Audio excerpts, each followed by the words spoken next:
This week's story is Sybil Rides by Night by Dorleen Brown. The story has a conflict, but it's between the main character and something outside of her. There is Sybil on one side and the dangers of the nighttime ride on the other side. The struggle between the two sides is called an external conflict. As you read, see if you can guess which side, Sybil or the dangers she faces, will come out the winner. A young girl named Sybil turned 16 as the American colonies struggled for independence.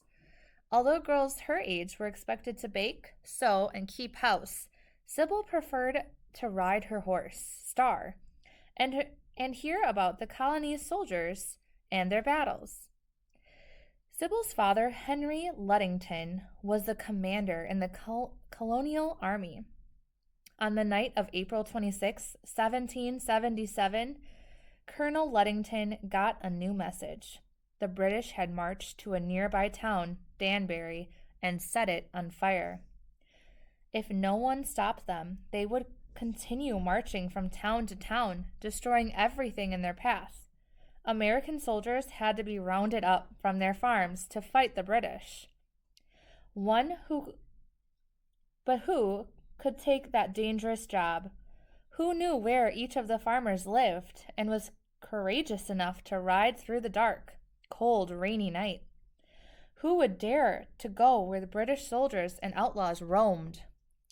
Colonel Ludington knew of one person, his daughter, Sybil. Excited and frightened, Sybil agreed to ride by night. Sybil swung up on Star. She patted his neck and leaned toward his ear.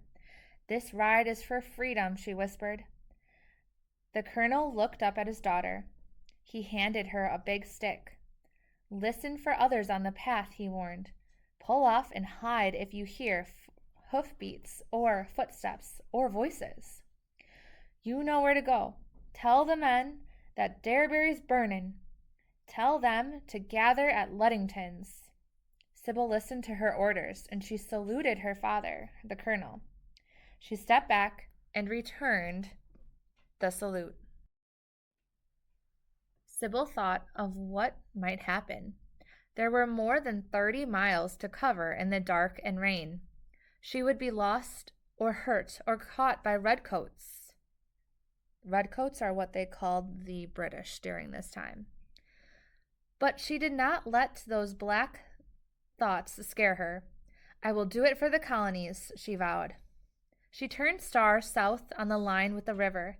There would be several lone farmhouses to alert before she reached Shaw's Pond.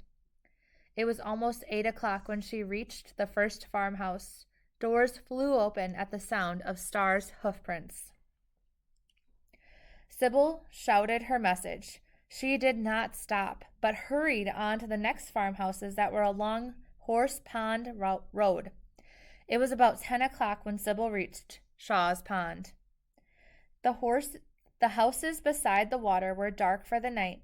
Sybil hadn't thought of this. She had been so excited that she had forgotten people would be sleeping. Sybil stopped for only a moment. She coaxed Star up to the door and pounded with her stick. A window opened. A head poked out. "Look to the east," Sybil shouted. "Danbury's burning! Gather at Ludington's!" She did not beat on every door. She did not shout at every house.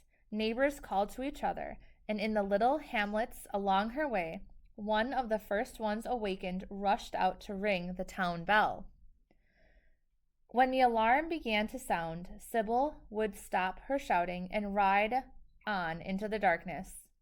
Her throat hurt from calling out her message. Her heart beat wildly and her tired eyes burned. Her skirt seemed to be filling with heavy weights, for it was wet and caked with mud. She pulled her mother's cloak closer against the cold and rain that would not stop. Sybil would not stop either. All the soldiers in the regiment must be told. She urged Star on. Outside the village of Macapac Pond, Star slipped in the mud. He got up right away. But Sybil's eyes stung with tears. She would have to be more careful. Outside the village, if Star were hurt, she would blame herself. She must walk Star over loose rocks and pick through the underbrush where there was no path. Again and again, Sybil woke up sleeping soldiers. Nearby Red Mills, Star stumbled and almost fell. He was breathing heavily. "You're fine, Star," Sybil whispered. Sybil looked at the sky. The moon was half risen. That meant it was well past midnight. She guessed that they were halfway through, but the long ride to Stormville still lay ahead. More slowly now, they started on their way. Then, hoofbeats on the path. Quickly, Sybil reined Star to a halt. She jumped down and pulled him through toward the trees. She held her breath and strained her eyes. Men passed so close she could have touched them.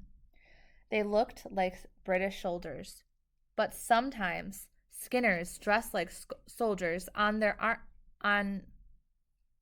Skinners dressed like soldiers of one army or the other to fool the people they robbed. Soon the hoofbeats died away. Sybil's hands and knees trembled as she guided Star back to the path. "We'll make it," she softly promised him. Star picked up his ears and started off again. He was weary, but he trusted Sybil. When they reached Stormville, the alarms had already begun to sound. Someone from another village had come with the news. Sybil was glad, for she could only whisper. She had shouted away her voice. Covered with mud, horse and rider returned home. When Sybil rode into her yard, more than 400 men were ready to march. She looked at the eastern sky. It was red. "Is Danbury still burning?" she asked, and tumbled into her father's arms. "No, my brave soldier. It is the sunrise. You have ridden all night." "I do not feel like a brave soldier," Sybil whispered. "I feel like a very tired girl. Star needs care," she murmured sleepily as she was carried to her bed.